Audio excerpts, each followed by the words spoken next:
It's 6:53 on your Friday morning. Time for the morning sprint. We do have some breaking news. AT&T says the call and text records of tens of millions of its customers were exposed in a data breach. This happened mid to late 2022. The company says it learned about the breach in April while dealing with an unrelated major data leak.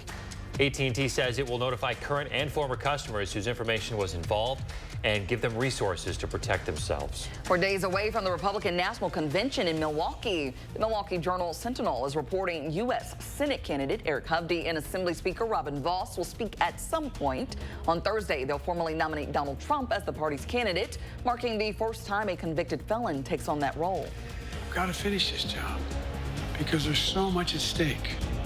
President Biden vowing to stay in the race. He is facing some new criticism, though, this morning after his first solo news conference of the year and the first time taking questions from a group of reporters since the debate.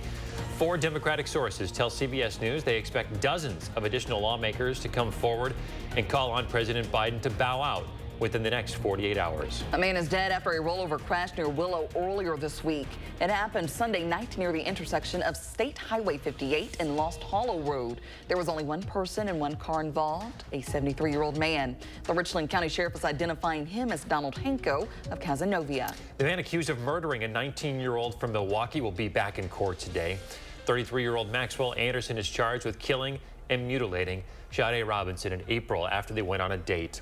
Her mother has since brought a wrongful death suit against him.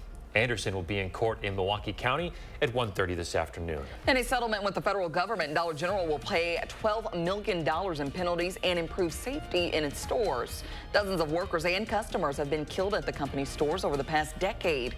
The company now commits to hiring new safety managers, providing safety and health training to workers, and developing a safety and health committee. Today, much of the U.S. still under heat alerts. Most western states have alerts again. And then in the south, they are dealing with the disaster down there. Houston is still under a heat advisory. Keep in mind, about 1 million customers are still without power after Hurricane Beryl hit Monday. Temperatures slowly start to rise. Today, 85. We're up to 87 Saturday. But Sunday, that's going to be the hottest day, and heat index values are going to surge 100 degrees, if not above it, for some of southern Wisconsin. The alert days you see Saturday, Sunday, and Monday first. Because of the heat we're going to see second, because of the possibility of severe storms. That does include all 3 of those days. But by midweek next week, we cool down. All right. Hot for Art Fair on the Square this weekend. Yeah, so people need to drink lots of water. All right. Thank you, Savannah. You're Thank welcome. you for watching, folks. We'll have another news and weather update in 30 minutes.